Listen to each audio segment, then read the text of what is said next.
अब आइए आपको दिखाते हैं अयोध्या से हमारी खास पेशकश। ने ये कह दिया है कि आप आउट ऑफ कोर्ट सेटलमेंट करने की कोशिश करें।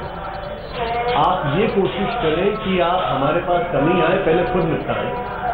तो अक्सर ये आवाजें आती हैं कि नहीं ऐसा संभव नहीं है, कुछ बोलते हैं ऐसा संभव है। हम तो ये कहते हैं ये संभव है। यहाँ पर दोनों पक्षकार हमारे आमने सामने बैठे हुए हैं। यहाँ पर वो बैठे हुए हैं जिन्होंने कई बार अपनी तरफ से पहल की है। आपको सबसे मिलवाते हैं। ये आउट ऑफ कोर्ट जो बातचीत है, मुझे तो लगता है यहाँ पर आज तक पर शुरू हो चुकी है। ये देखें आप, हमारे साथ मोहम्मद इकबाल अंसारी जी बैठे हुए हैं जो कि पक्षकार हैं, हाशिम अंसारी के पुत्र हैं, और उनके साथ उनके एडवोकेट बैठे हुए हैं यहाँ पर। हमारे साथ यहाँ पर महंत ज्ञानदास जी हैं जो कि हनुमानगढ़ी के महंत हैं, निर्मोही अखाड़ा की तरफ से एक तरीके से रिप्रेजेंटेटिव है। निर्मोही अखाड़ा जो कि एक और पक्षकार है, उसके महंत हमारे साथ यहाँ पर रामदास जी मौजूद हैं। आप भी इनके साथ हैं। आपका शुभ नाम? मनी रामदास। और आप ज्ञानदास जी के साथ हैं, उनके उत्तराधिकारी। आपका नाम? मेरा नाम संजय दास है। और आपका शुभ नाम? हेमंत दास मेरा नाम है। हेमंत दास जी।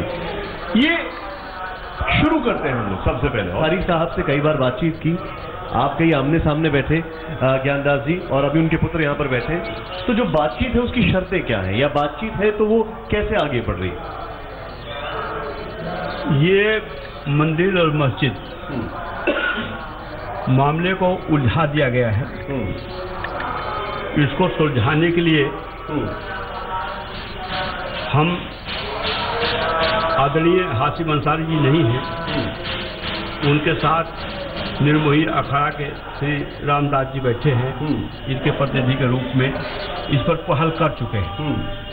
और यह मामला 99% सॉल्व होने वाला था, लेकिन अब नाम क्या लिया जाए, कुछ लोगों ने इसको होने नहीं दिया, कट्टरपंथियों ने।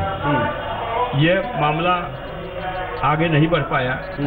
वह क्योंकि दस्तखत करना था, बिल तैयार हो गया था, सब कुछ हो गया था, कोर्ट में लगाना था, कोर्ट ने 4 महीने का टाइम दिया था, लेकिन हम लोग नहीं कर पाए, उसमें सफलता नहीं मिल पाई और लोगों ने उसको बहका दिया। तो हमारे कहने का प्राय है, माननीय उच्चतम न्यायालय ने जो आदेश दिया है वह स्वागत सबको करना चाहिए। और यह मामला केवल अयोध्या फैजाबाद का नहीं है, यह पूरे विश्व स्तर का मामला है, पूरे हिंदुस्तान का मामला है। जब तक यह मामला मंदिर मस्जिद सॉल्व नहीं होगा तब तक भारत का उत्थान नहीं कहा जा सकता। जी, आप हाशिम अंसारी साहब के पुत्र हैं, मैं आपसे जानना चाहूंगा इकबाल अंसारी साहब, अब जो बातचीत की शुरुआत हुई है, ये मैं तो बोल रहा हूँ आज तक पे बातचीत शुरू हो गई है, तो इसमें क्या चाहते हैं आप लोग? हम लोग भी चाहते हैं कि इस मंदिर और मस्जिद का जो है झगड़ा जो है वो खत्म हो, और सारे लोग मिल बैठ करके इसकी बातचीत करेंगे, और ये जितनी जल्दी से जल्दी ये मसला सॉल्व हो जाएगा, दोनों बन जाएगा, तो ये हमारे अयोध्या का विकास होगा। नहीं, देखिए, आप दोनों पक्षकार अभी आमने सामने बैठे हुए हैं। आप हाशिम अंसारी जी की तरफ से हैं, मतलब आपने वहाँ से बाबरी मस्जिद की तरफ से किया जाए और आप राम जन्मभूमि की तरफ से किया जाए। मैं आपसे ही जानना चाहूँगा कि आप लोग क्या चाहते हैं? ये अभी तो ये बात शुरू हुई है, ये दूसरी पहल हुई है, समझे। अब हमारे महान जी हैं, इसकी रणनीति इनको बनाना है। जैसे ये लोगों को बुलाएंगे वैसे हमारे लोगों को बुलाएंगे, हमारे यहाँ आलिम को ये बुलाएंगे तो वो भी लोग आएंगे, वकील को बुलाएंगे वो भी आएंगे, महान जी हमारे बैठे हुए सामने ये भी आएंगे, सारे लोग होंगे इकट्ठा। तो जैसी ये रणनीति बनाएंगे हम लोग उसी तरीके से हम लोग अपना काम करेंगे। अच्छा, ये देखिए, ये बड़ी अच्छी बात है। यहाँ पर एक चीज़ है वो बड़ा अच्छा यहाँ पर दिखाई दे रहा है, वो ये है कि ये चाहते हैं कि अब चीजें आगे बढ़े, लेकिन जो मांग है वो क्या है? अब आगे इसको कैसे बढ़ाया जाएगा, क्या चाहते हैं आप? हम चाहते हैं कि अब बहुत समय बीत गया, इसको लेकर तमाम खून खराबे देश में। ऐसी स्थिति में इससे पूर्व में 2010 में महाराज जी, हमारे पूज्य ज्ञानदास जी महाराज जी ने एक पहल छेड़ी, और उस पहल में उन्होंने हिंदू पक्ष ही नहीं मुस्लिम पक्ष को आगे की, और हाशिम उसके गवाह थे कि उन्होंने कहा कि हम चाहते हैं कि भगवान का भव्य मंदिर बने। एक मुस्लिम पक्षकार ने इस तरह कहा। ऐसी स्थिति में जो कट्टरपंथी लोग हैं, हम उनका कतई प्रवेश अयोध्या में नहीं चाहते और किसी भी राजनीतिक का प्रवेश नहीं चाहते। नहीं, मैं आपसे सीधे सीधे सवाल करता हूँ। रामदास जी, आप निर्मोही अखाड़े से हैं, आप कहते हैं कि मंदिर मस्जिद दोनों बने? बने, स्वीकार है। जहाँ रामलला विराजमान है वहाँ मंदिर बने, उससे दूरी पर मस्जिद बने। तमाम मस्जिद देश में निर्णय आएगा वो आपस में सुलह वो होगा। हम लोग आपस में तय कर लेंगे। देखिए ये एक बड़ी बात है। ये कह रहे हैं कि दोनों बने, ऐसा नहीं है, दोनों बने। आप इस पर क्या कहेंगे? भाई तो हमारे यहाँ इसका जो है मुकदमा चल रहा है कोर्ट में, तो अगर दोनों बन जाता है इसमें बुराई क्या है? सारे हिंदुस्तान के झगड़े सॉल्व हो जाएंगे, समझे? कम से कम हमारे योद्धा का नाम होगा। हमारे यहाँ जितने भी लोग इससे लगे हुए हैं, हमारे महान जी लगे हुए हैं, हमारे जिलानी साहब लगे हुए हैं, शमशाद साहब लगे हुए हैं, कुछ मौलवी भी लगे हुए हैं, महान जी के साथ में बहुत से जो है साधु संत लगे हुए हैं। तो ये झगड़ा ये लोग शांत कराने में लगे हुए हैं। अब ये कल की बात है, अब इसका प्रयास होगा। जो बाहर आप बता रहे, मैं आपसे जानना चाहूंगा मोहन जी, ये जैसे सुब्रमण्यम स्वामी ने कहा कि सरयू के उस पार बड़े मस्जिद, आपका क्या कहना है? अलग अलग चीजें बयान आते रहते हैं। डॉक्टर सुब्रमण्यम स्वामी जी ने जो कहा है वो उसको सुलझाए ने उलझा दिया। अभी तो डॉक्टर सुब्रमण्यम स्वामी ने कह दिया कि मस्जिद वो सरयू के उस पार बने। बाद में सुब्रमण्यम स्वामी ये भी कहेंगे हो सकता है कि नेपाल में बने, फिर आगे कहेंगे पाकिस्तान में बने। तो ये बकवास है, फालतू। ये जब उन्होंने पहले निर्धारित कर दिया कि बाहर बने तो फिर सुलह का रास्ता क्या है? फिर सुलह प्रक्रिया कहीं शुरू किया जाए। हमारे कहने का परिणाम इनको अथराइज किसने किया है? ये अथराइज किसके तरफ से, किस पक्षकार तरफ से है? तो हमारे कहने अभिप्राय है कि सुब्रमण्यम स्वामी जैसे लोगों अपना मुंह बंद करें, बाहरी जो लोग हैं वो अपना वह मामला वापस ले, जिसे वो मतलब जो बोलते हैं, और वह लोग इसमें हस्तक्षेप बंद करें तो यह मामला सॉल्व हो सकता है। हम लोग पहले भी कर चुके हैं, आज भी करेंगे। हमारे साथ जो है निर्मोही अखाड़ा मेन पक्षकार हिंदुओं रामलाल की तरफ से, और बाबरी मस्जिद एक्शन कमेटी की तरफ से इकबाल जी बैठे हुए हैं, उनके वकील साहब बैठे हैं, हमारे उत्तराधिकारी बैठे मणिराम दास जी बैठे हैं, वो उनके मित्र हैं, इकबाल जी के बगल में बैठे हैं। तो ये हम लोग यही चाहते हैं कि इस मामले को सॉल्व किया जाए। और इस जब तक ये मामला सॉल्व नहीं होगा तब तक यह भारत में जो ये भारत की पहचान थी वह पहचान नहीं आई। तो देखिए बड़ी बात है यहाँ पर, मैं आपको एक बार फिर से बता रहा हूँ, दोनों पक्षकार इस वक्त आज तक के सामने बैठे हुए हैं आपके सामने। यहाँ पर हमारे साथ मोहम्मद इकबाल अंसारी साहब हैं जो कि पक्षकार है बाबरी मस्जिद की तरफ से, निर्मोही अखाड़े की तरफ से महंत रामदास जी हमारे साथ हैं। दोनों बैठे हुए हैं और दोनों बोल रहे हैं कि मंदिर मस्जिद बनना चाहिए। ये बातचीत की जो पहल है आपके सामने यहाँ आज तक पर चल रही है।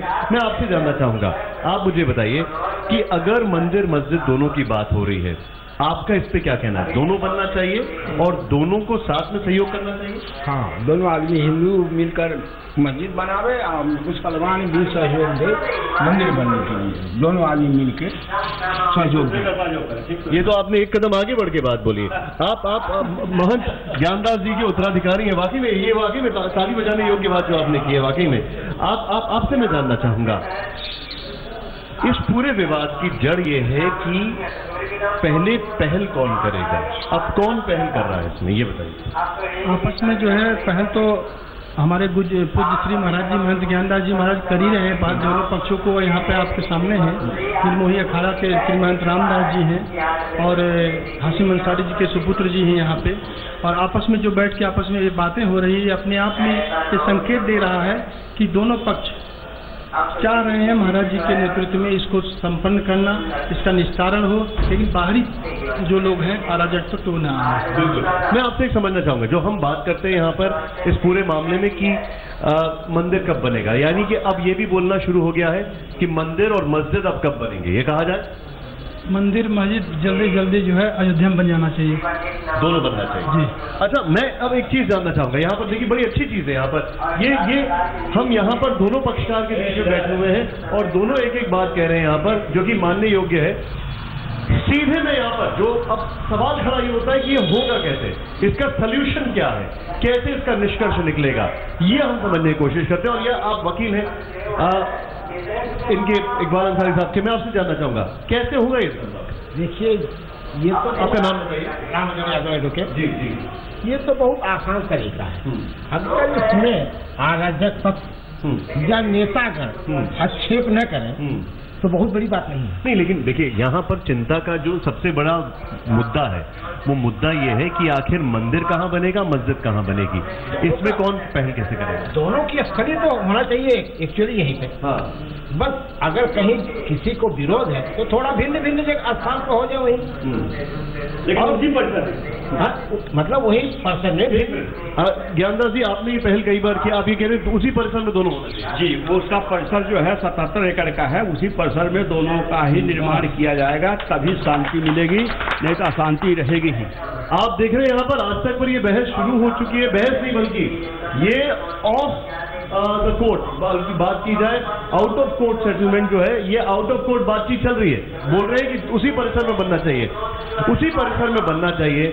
जो हमारे पास जानकारी है वो है कि मंदिर का सारा सामान भी आया हुआ है, और क्यों ना मिलके, कैसे आपको लगता है जल्द से जल्द शुरुआत होगी? क्योंकि करोड़ों हिंदुओं की आस्था है राम जन्मभूमि पर, तो जरूर बनेगी। और हम भारत में हिंदू और मुसलमान रहते हैं, कोई उनको भगा तो सकता नहीं, उनकी भी एक अपनी इबादत स्थल है।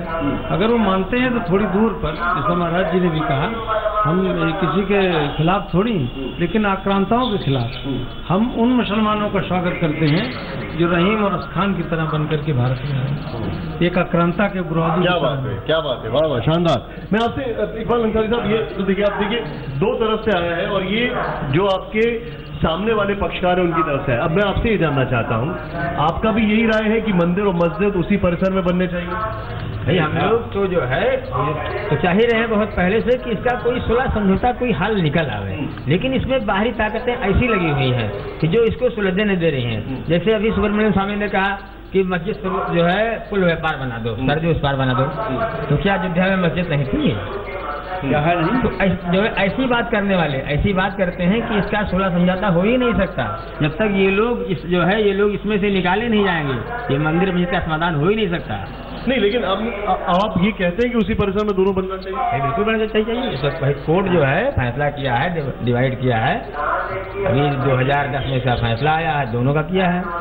मतलब देखिए, एक यहाँ पर मैं ये चीज बोल सकता हूँ अभी कि यहाँ पर दोनों पक्षकार बैठे हुए हैं और दोनों ने कहा है कि उसी परिसर के अंदर मंदिर मस्जिद दोनों बननी चाहिए। बल्कि मैं ये कहूंगा कि आज तक पर ये इस वक्त की बड़ी खबर, ब्रेकिंग न्यूज में कहूँ तो शायद गलत नहीं होगा। लेकिन इस सब के बीच मेरा एक बड़ा महत्वपूर्ण सवाल है, और मेरा सवाल ये है एडवोकेट साहब आपसे, बाहरी तत्वों की बात की जाती है, इसमें एक तत्व ऐसे हैं जिनसे हमारी मुलाकात हुई, वो हाजी महबूब साहब हैं, वो कुछ और कहते हैं।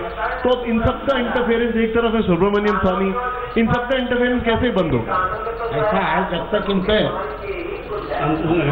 कंट्रोल नहीं होगा तब तक ये उल जलूल बातें करेंगी, और उल जलूल बातें करने से सामाजिक तौर पर दूसरा संदेश जाता है।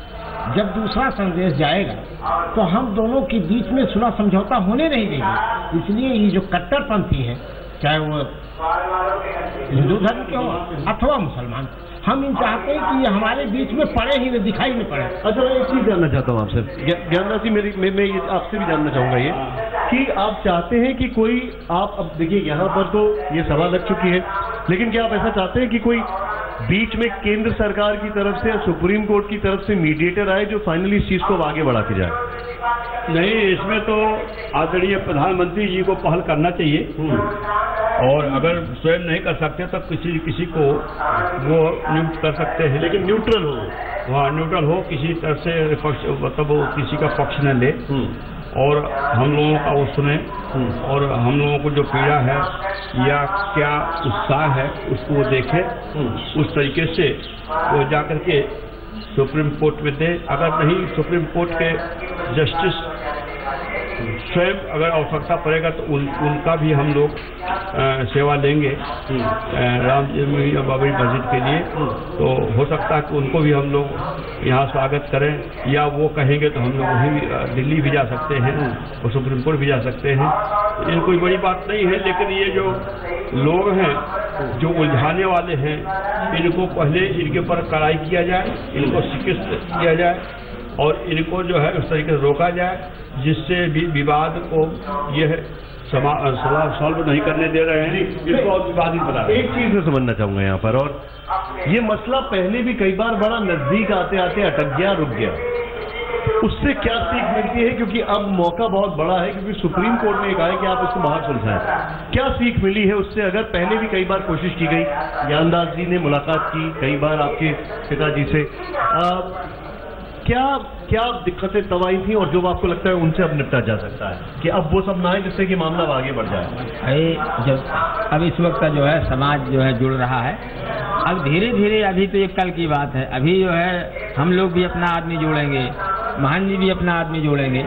भाई ये लोग जब तक जोड़ेंगे, माना है कि हम कुछ कह रहे हैं, वो लोग कुछ कह रहे हैं, समाधान के लिए थोड़ा हम लोग को जो है मौका मिले, महान जी को भी जो है मौका मिले, कम से कम कुछ लोगों को जोड़े तो इस बातचीत की बैठक हो, उसी हिसाब से हम लोग अपना काम करेंगे। अच्छा मुझे बताइए, पहले क्या क्या दिक्कतें आई, क्या क्या चुनौतियां जो आपको लगता है कि अब नहीं आनी चाहिए? मैं अगर लीगल पर्सपेक्टिव में इसकी बात करूँ, दिक्कतें ये आई कि हमारे दोनों के बीच में खाइयाँ बना दी गई, राजनेताओं ने, कट्टरपंथियों ने खाई बना दी कि हम उस खाई को एक दूसरे को नाक दे सकें। इस तरह का माहौल पैदा किया गया, लेकिन तब भी हम लोग यहाँ के हिंदू या मुस्लिम जो भी हैं बड़े धैर्य से काम किया, आपस में किसी प्रकार का मतभेद होने ही नहीं दिया। अच्छा मैं इस चीज पे मैं रामदास जी आपसे एक सवाल पूछना चाहूंगा। देखिए, खाई बना दी गई राजनेताओं ने, अभी केंद्र और राज्य में भाजपा की सरकार है, तो ऐसा नहीं हो सकता कि राज्य मना करे या ऐसा नहीं हो सकता केंद्र मना करे या दोनों तैयार ना हो। अब दोनों में समन्वय स्थापित है, आपको नहीं लगता कि अब चीजें ज्यादा आसान होंगी? अब बहुत सरल हो गया है। ये लोगों के पास उत्तर प्रदेश की जमीन है, केंद्र के पास भी बहुमत है और प्रदेश के पास प्रचंड बहुमत है। ऐसे में 18 तक इनके पास राज्यसभा सदस्य भी बढ़ जाएंगे, तो ऐसी स्थिति में कानून बना भी सकते हैं, ये उनका काम है।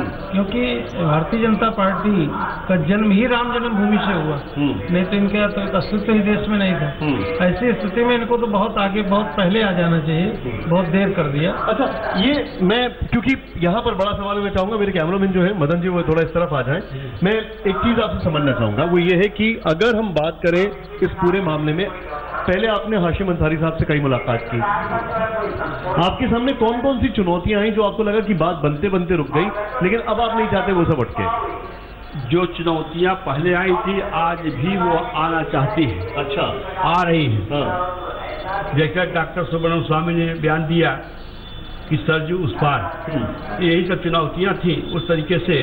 तो आज जो पहले थे आज भी हैं, लेकिन हम लोग इसका सीख ले लिए हैं, हम लोग उसको समझ गए हैं। ये लोग हमारे जो है सहयोगी नहीं हैं, ये लोग हम लोग आपस में विद्रोह लड़ा करके अपना रोटी सेकना चाहते हैं, अपना दुकान चलाना चाहते हैं, इसलिए अब उनके कहने में हम लोग फंसने वाले नहीं हैं। हम लोग चाहते हैं इस मामले को अब सॉल्व करें किसी भी तरीके से, जैसे राज्य सरकार की मामला हो या केंद्र सरकार के मामला हो। तो अभी तो केंद्र सरकार, राज्य सरकार ने कोई पहल नहीं किया है, ये तो कोर्ट ने किया है। सुप्रीम कोर्ट जो सर्वोच्च माना जाता है हमारे भारत का, और उसने पहल किया है, उसने आदेश दिया, मतलब उसने जो है सुझाव दिया है, तो उस नाते हम लोग इस पहल को कर रहे हैं। अगर प्रदेश सरकार या केंद्र सरकार उसमें शामिल होना चाहती है तो पहले हम लोगों से बात करेगी, हम लोग क्या चाहते हैं, हमारी क्या मकसद है, उसको समझेगी दोनों पक्षों से। अगर उसको लगता है कि नहीं ये ठीक है तो ठीक है, नहीं तो कोर्ट तो है ही है। जी, यानी कोर्ट तो है ही, लेकिन चाहते हैं कि केंद्र सरकार से कोई नुमाइंदा आए जो इनसे बातचीत करे। आप भी यही चाहते हैं केंद्र सरकार से कोई आए और आपकी बात सुने? हम लोग तो जो है चाहते हैं कि कहाँ कोई आवे, जो है इसकी पहल करे।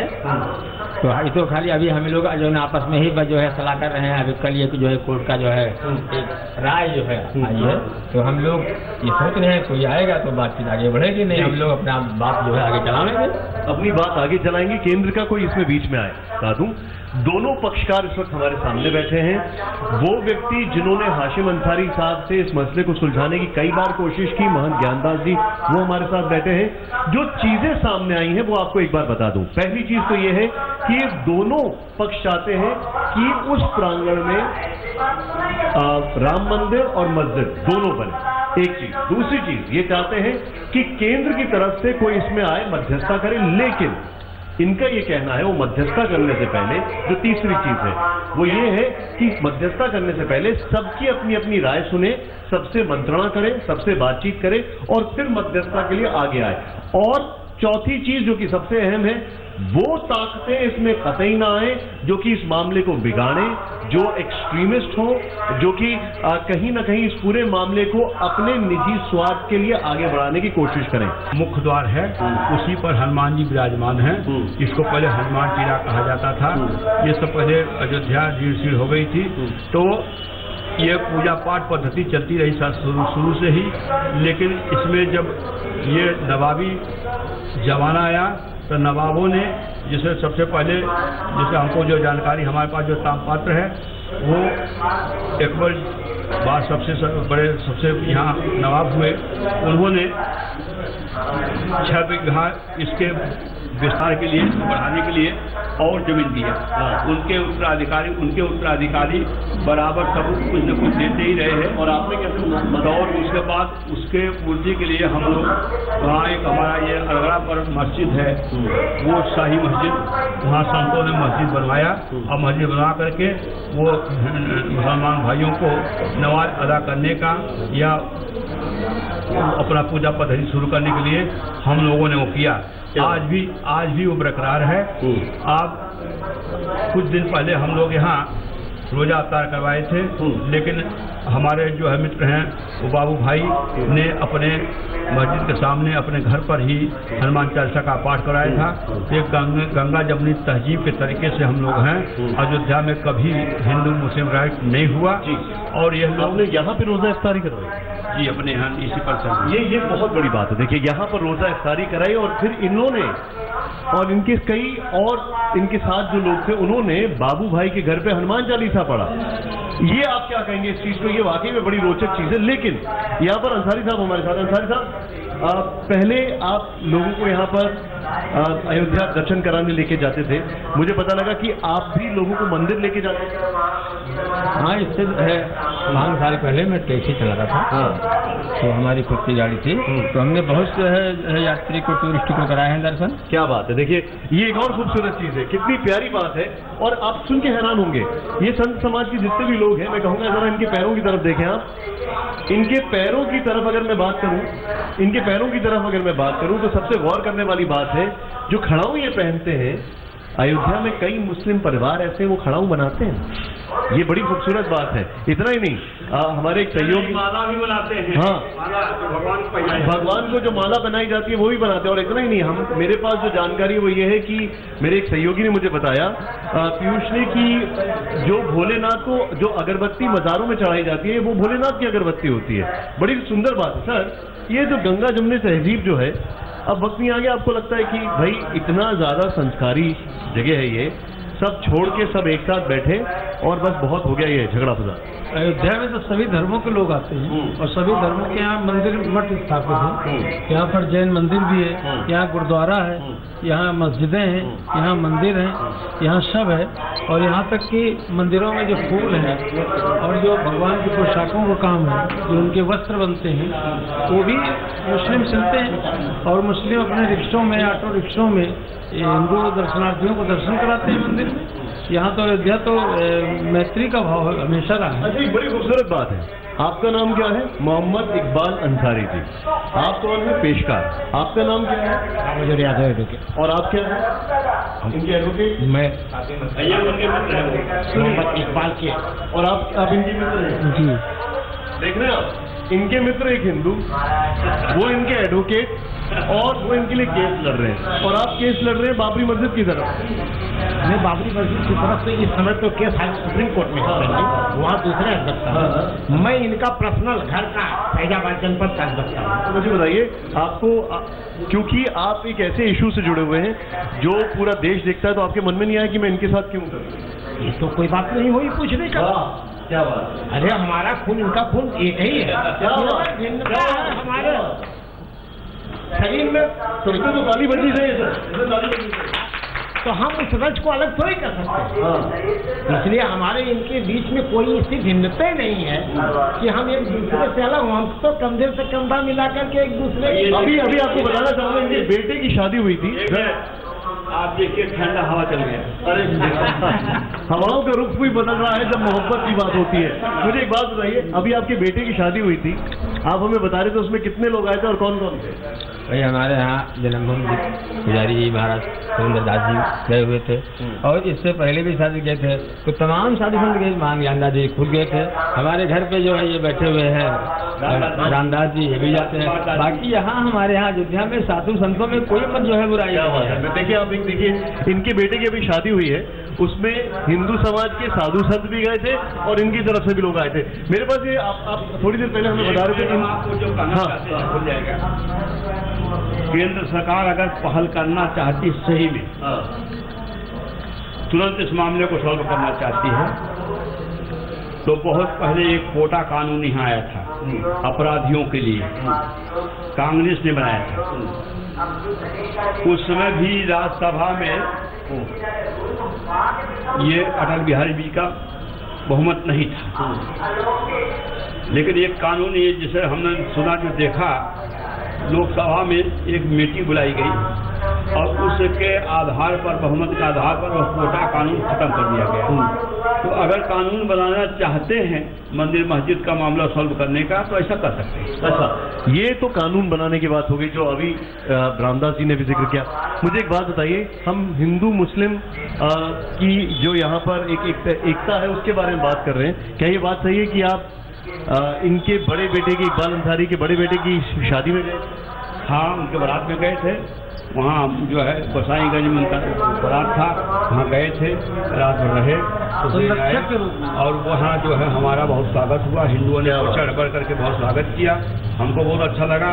अभी हाशिम जी का जब इंतकाल हो गया था, पूरे साधु संत चढ़ बढ़ के हिस्सा लिए। कम से कम आज तक हमने कभी भी शव यात्रा इतना बड़ा नहीं देखा अयोध्या में जो हाशिम अंसारी जी के उसमें हुआ। एक से एक, जैसे रामदास जी भी थे, राजकुमार दास जी भी थे, एक से एक साधु संत। आप सब लोग गए थे? जी, हाशिम अंसारी जी का जब इंतकाल हुआ तो सुना, हमारे पास फोन किया इकबाल जी ने, तो मैं सुबह 6 बजे निकला और 8 घंटे तक रहा। महाराज जी 3 बार गए, फिर हम लोग उनके जनाजे में गए और जहाँ जहाँ मस्जिद में उनका रखा गया वहाँ गए, और जहाँ उनको दफन किया गया तो वहाँ भी गए शीशपा मंदिर के पास। देखिए, मैं आप अपने दर्शकों को एक चीज बताना चाहूंगा, यहाँ पर दोनों पक्षकार आमने सामने बैठे हैं। अगर इस शो को पूरी तरीके से मुझे खत्म करना है तो मैं चाहूंगा कि इस शो को बस इसी नोट पर मैं खत्म करूंगा कि यहाँ के जो हिंदू और मुस्लिम उन सब में एका है। दोनों पक्षकार चाहते हैं कि मंदिर और मस्जिद दोनों बने, बस ये नहीं चाहते कि बीच में कोई खलल डाले और कोई ऐसे तत्व आए जो अपना निजी स्वार्थ साधने के लिए लोगों को परेशान करें और अपना निजी स्वार्थ साधने के लिए खुद को आगे लेके आए और इनको दरकिनार कर दें। कैमरामैन मदन के साथ निशान चतुर्वेदी, अयोध्या की हनुमानगढ़ी से आज तक।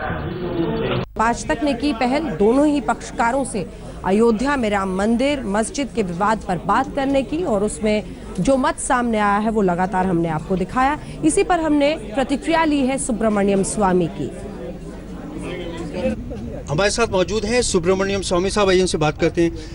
सुब्रमण्यम स्वामी साहब, हमारे जो तीनों पक्षों से बात हुआ है इस मुद्दे में, उनका ये कहना है कि वो इस बात पर राजी हो गए हैं कि उसी परिसर में वो एक मंदिर भी बनना चाहिए और मस्जिद भी बनना चाहिए। क्या कहेंगे आप?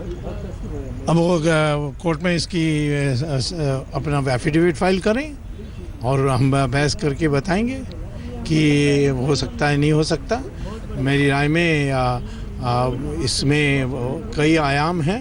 एक आयाम निश्चित कानून व्यवस्था का है और उसी राम जन्मभूमि की जो परिसर है उसके अंदर मस्जिद बनेगा तो क्या होगा, वही जो पुराने जो आतंक की एक वातावरण है वो पैदा हो सकती है। तो आजकल तो मामला तो अंतर्राष्ट्रीय हो गया, अंतर्राष्ट्रीय शक्तियों इसका फ़ायदा उठाएंगे। तो जब ये देखना है कि मुसलमान के लिए एक अलग जगह जो अयोध्या में ही, चाहे वो सरयू नदी पार या शहर के थोड़े आगे, ये वहाँ बनानी चाहिए। परंतु जहाँ राम जन्मभूमि के ज़मीन में बनाया जाएगा तो मेरी राय में धार्मिक और भावना की बात छोड़िए, इसमें कानून व्यवस्था हम मेंटेन कर सकते हैं कि नहीं, ये देखना पड़ेगा। अच्छा, सभी पक्षों का ये कहना है कि केंद्र का प्रतिनिधित्व होना चाहिए। केंद्र का तो हो ही है, होना ही है, परंतु मूलतः तो ये इस कोर्ट में है। और मुख्य न्यायाधीश चीफ जस्टिस वो बड़े सूझबूझ के हैं और उन्होंने एक बहुत अभूतपूर्व एक सुझाव दिया है कि वो भी मध्यस्थ करने के लिए तैयार है। ये तो हमारे लिए बड़ी गर्व की बात है कि वो मध्यस्थ करने के लिए तैयार है। तो कोर्ट में ही ये फैसला होगा और केंद्र सरकार तो उपस्थित है मेरी पिटीशन के कारण, क्योंकि मैंने मूलभूत अधिकार का सवाल उठाया था। मेरी प्रॉपर्टी है ये, ऐसे मैंने नहीं कहा जो बाकी लोग कह रहे हैं। मैंने कहा ये मूलभूत अधिकार है मुझे प्रार्थना करने के लिए राम मंदिर में, तो उसमें सेंट्रल गवर्नमेंट है और इसीलिए उनके ज़रिए वो हो सकता है। सभी पक्षों का ये भी कहना है कि जो केंद्र का प्रतिनिधित्व होगा उससे पहले उनसे भी सलाह ली जाए। नहीं, मैं तो समझता हूँ कि देखिए सजेशंस जो अच्छे आए हैं मेरे पास, उसमें एक ये है कि जो ज्ञानी लोग हैं, उदाहरण ये उलेमा लोग, उनको पूछना चाहिए। ये सिर्फ ये जो कहते हैं ये हमारी प्रॉपर्टी है, वो लोग कहें वो पर्याप्त नहीं है। उनकी बात से हम सीमित नहीं रख सकते। ये समाज में, इसमें क्या समाज ये पक्ष में है कि इसको शांतिपूर्ण तरीके से, कोई जीता नहीं कोई हारा नहीं, उस प्रकार के वातावरण में इसकी फैसला होनी चाहिए कि नहीं। एक शर्त ये भी रखी गई है कि हाजी याकूब और आपको इस पूरी जो वो है डिलिब्रेशंस है इससे बाहर रखा जाए।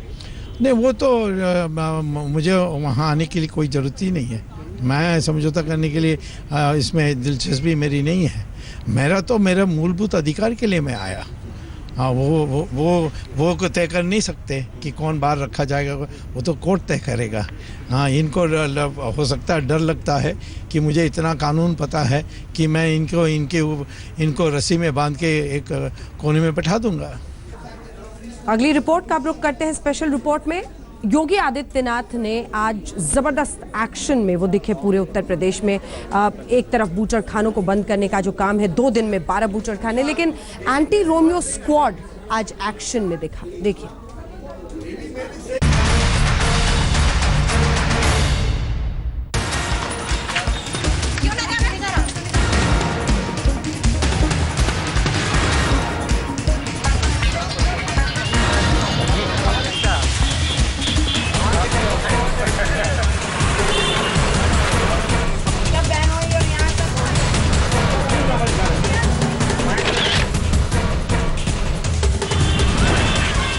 यूपी में लड़की की तरफ आंख उठाकर भी न देखना। यूपी में लड़कियों से 2 कोस दूर ही रहना। लड़कियों के साथ पार्क में बैठे तो खैर नहीं, कॉलेज की लड़कियों पर नजर डाली तो सीधे जेल जाओगे। सड़क पर लड़कियों से छेड़खानी की तो बच नहीं पाओगे,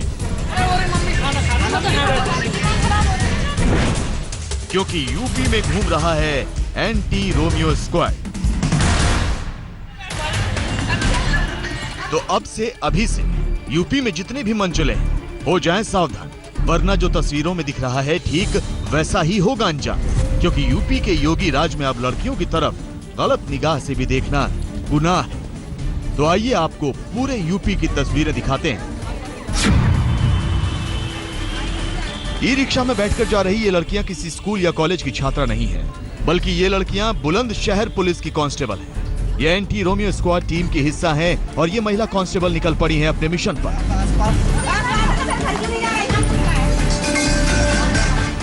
आप देख सकते हैं कि पार्क से एक लड़के को एंटी रोमियो स्क्वाड की टीम पकड़ती है और उसकी पिटाई शुरू कर देती है। जहां भी 2-3 लड़के खाली बैठे दिखाई देते हैं, उनसे पूछताछ शुरू हो जाती है और सही जवाब न मिलने पर उनकी शामत आ जाती है। आप देख सकते हैं कि कैसे एंटी रोमियो स्क्वाड की टीम से मनचले बच कर भाग रहे हैं।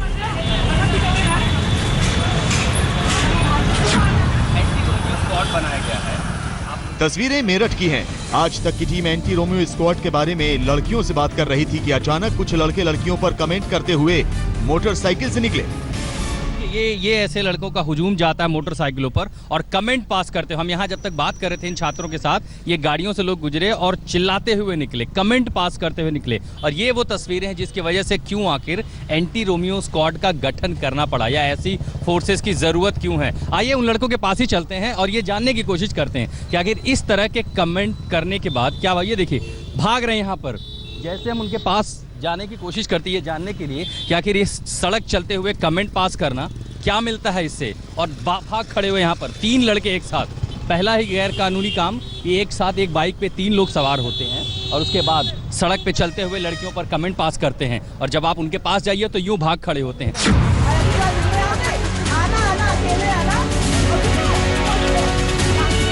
अब इस तस्वीर को भी देखिए। एंटी रोमियो स्क्वाड इस लड़के से कान पकड़वाकर उठक बैठक लगवा रही है।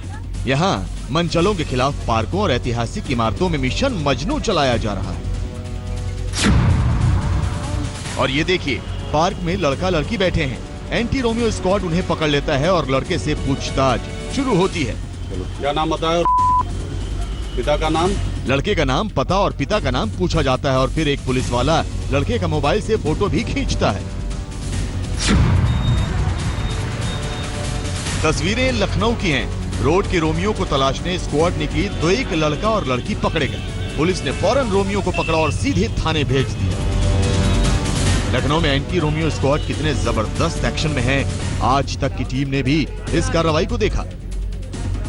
तो आप देख रहे हैं यहाँ पे किस तरह से सहारा मॉल में हैं हम लोग, और यहाँ पे किस तरह से एंटी रोमियो स्क्वाड जो है वो एक्टिव है। तमाम पुलिसकर्मी हैं वो लड़कों को कुछ समझा रहे हैं। जो यहाँ पे सहारा मॉल काफ़ी मशहूर मॉल है, यहाँ पे जो सीईओ हैं हजरतगंज के, वो यहाँ पे लड़कों को समझाते हुए उनसे पूछते हैं कि क्या आपको क्या कह रहे थे पुलिस वाले, क्या समझा रहे थे आप? टहलने घूमने से मना कर रहे थे। मतलब ये उनके कहने का मतलब है पढ़ाई लिखाई करो, टहलने में कुछ नहीं रखा है और यही अच्छा भी है पढ़े लिखे अगर हम लोग। अमरोहा से अलीगढ़ तक और कानपुर से गोरखपुर तक, इलाहाबाद से वाराणसी तक और बिजनौर से मुरादाबाद तक अफरा तफरी मच गई है। मंचलों की शामत आ गई है। कोई कान पकड़ रहा है, कोई दौड़ लगा रहा है, कोई तरह तरह के बहाने बना रहा है। दिल्ली से सटे नोएडा में भी एंटी रोमियो स्क्वाड एक्टिव हो गया है। इस वक्त हम नोएडा सेक्टर 37 में मौजूद हैं। आप देख सकते हैं मेरे पीछे यहाँ पर पुलिस की टीम मौजूद है, बैरिकेड लगाया गया है। ये सब कुछ इसलिए किया जा रहा है कि सामने आप देखिए मेट्रो स्टेशन है, जहाँ से लगातार लोगों का आना जाना रहता है। खासतौर पर लड़कियाँ भी बहुत आती जाती हैं, क्योंकि बगल में गर्ल्स का डिग्री कॉलेज है और यही वजह है कि यहाँ पे लड़कियों का आना जाना बहुत रहता है। नई सरकार के आदेश के बाद डीजीपी ने सोमवार को ही सभी जिलों के पुलिस कप्तानों को हर जिले में एंटी रोमियो स्क्वाड गठित करने का आदेश जारी कर दिया था और अब यूपी में हड़कंप मचा है। आज तक ब्यूरो। बूचड़ खानों पर एक तरफ तालाबंदी जो सरकार की तरफ से हो रही है 2 दिन में दर्जन भर, लेकिन दूसरी तरफ इसी तालाबंदी पर अब घेराबंदी हो रही है। हंगामा शुरू हो गया है।